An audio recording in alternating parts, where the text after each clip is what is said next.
show today are some truly felicitous examples of mirth, hilarity, and...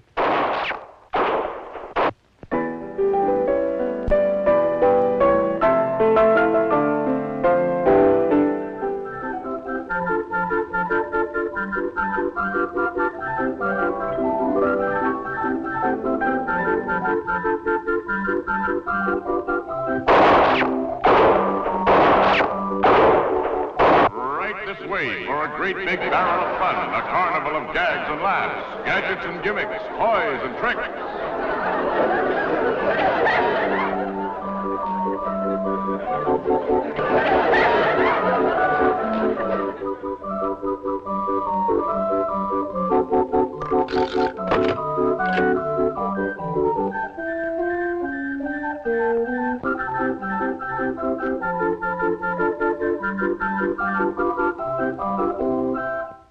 Smiles and frowns, ups and downs.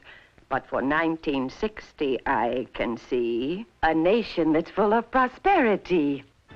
By 1960, America can present a market that even now is hard to imagine. A 20% higher standard of living, spread across 16 million more people. 9 million more people at work. Gross national product at $440 billion a year. Consumer buying power, $70 billion greater than it is today. And the kind of changes you'll see. The chemical industries by 1960 can grow another 40%. More chemicals in fabrics and more farm chemicals improving the soil.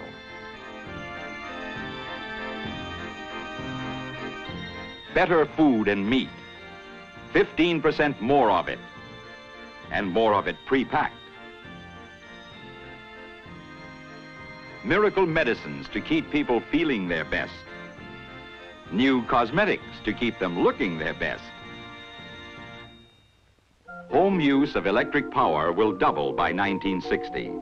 More farms with electricity, and a big new market for home electrical appliances. Everywhere we need new homes, schools, new roads. We'll see more automobiles, and among consumers, an upgrading of cars all along the line. 25% more gas and oil. All-weather flying, helicopter convenience, jet-propelled air travel, and, well, who can tell?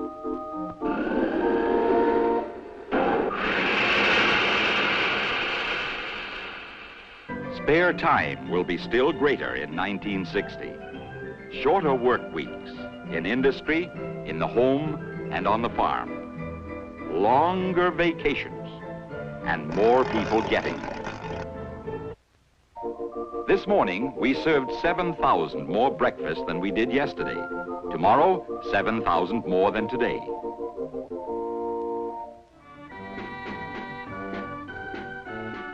By 1960, the clear prospect is a nation of 177 million people in all, with $70 billion more dollars to spend and more time to decide how they'll spend it. And the prospect, too, is another 40 million radios in all sizes, in more places than ever before. A prosperous future for all of us, provided the salesman makes sure the word gets about. He's got something that no one should be without. Then, if everyone hops aboard as a buyer, the standard of living is bound to go higher. And a higher standard of living is more than new goods and services. It's what goods and services can do for people. The satisfactions they provide.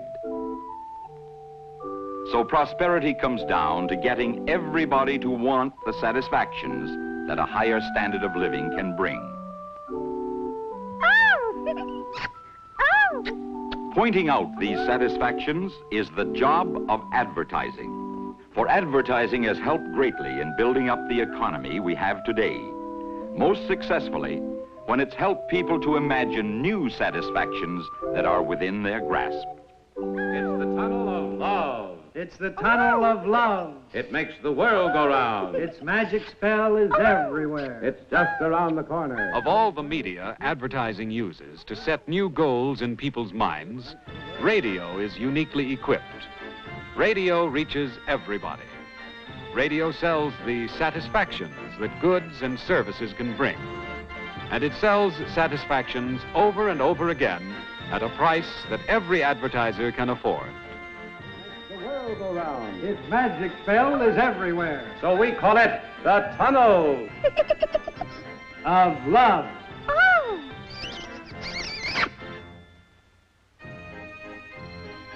In the past 6 years, cars with radios are up from 10 million. Homes with radios. And total radio sets.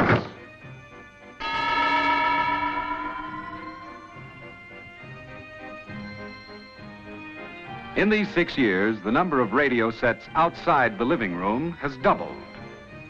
Most radios today are in kitchens, bedrooms, dining rooms, other rooms, public places, and automobiles.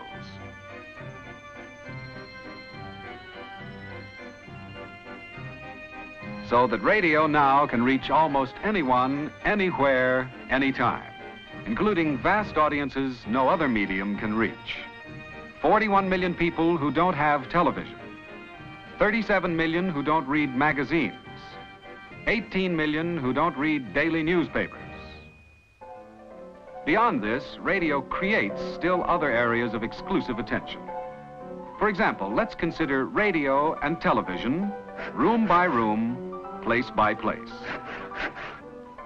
Rooms where there's only a television set. Rooms where television and radio compete.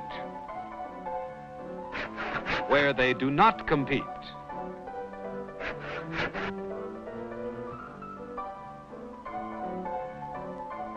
Gives radio nearly 100 million exclusive locations.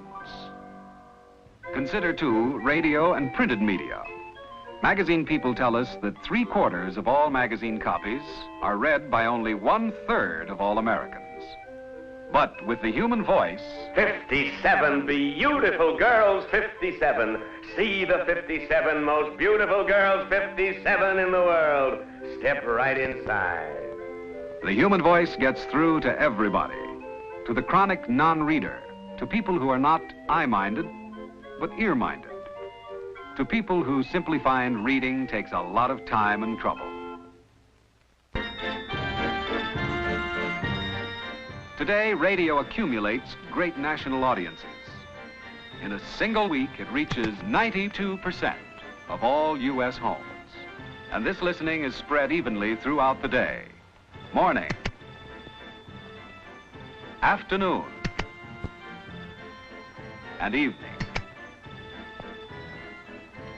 At any given moment, radio's audience in homes alone is counted in the millions. 10 million people in the middle of the day, million in mid-evening. And depending on the day and hour, out-of-home listening adds as much as 30%. Radio's big evening audience also includes important groups that cannot be reached in daytime hours. Men who work in the daytime. 18 million working women. Radio not only gets to everybody, it gets across to everybody. Because it's one person talking to another. The simplest, most natural form of communication, sound. Sound moves one idea at a time. And so it assures built-in attention for a sales message. The second the entertainment stops, the sales story immediately begins. Drab, sad, lonely. Sound puts across the sales story one point at a time. And through sound, the advertiser controls his story, making his sales points in the most persuasive order. Get your guy with glamour. Glamour in the blue and yellow box. Sound is a basic force in creating memory, in lodging an idea in the mind. You remember when you hear something over and over. Hear him clamor when you've got glamour. Glamour.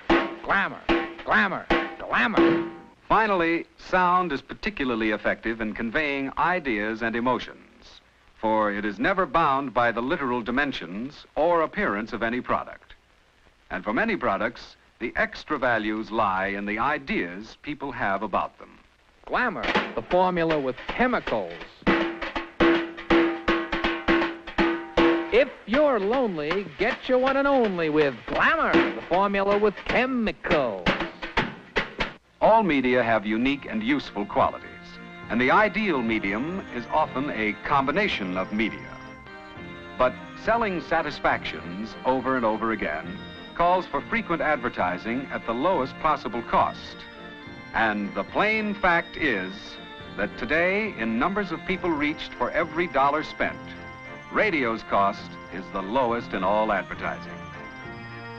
So radio alone fills all the requirements for a single basic medium, for an all-purpose medium. The advertiser who wants to reach as many different people as possible can use several different programs to reach great cumulative audiences. The advertiser who wants to reach the same people frequently can buy many broadcasts of the same program. And all advertisers can use radio to keep down the cost of their complete media plan. When you start with radio, you start well within your advertising budget. And the more radio you use, the lower you keep your average cost per thousand. All of radio's values are available in maximum degree in a single network. On CBS Radio, programs reach bigger nationwide audiences than any other network, both nighttime and daytime. On CBS Radio, programs also accumulate the biggest audiences. In 12 weeks, many a program will reach from 25 to 35 million different people. On CBS Radio, advertisers reach listeners at a lower average cost than on any other network. And so, CBS Radio is where more advertisers are concentrating an increasing share of their expenditures. This year, CBS Radio has increased its lead in dollar volume to the highest point in network history. Smiles and frowns, ups and downs. But in everyone's future, I can see a nation that's full of prosperity if we play our cards right. In setting new goals for 1960 and achieving them, advertising can play a pivotal role. In helping people to imagine the satisfactions that are within their grasp, the medium that's most efficient is radio. And radio's maximum efficiency is centered where America listens most.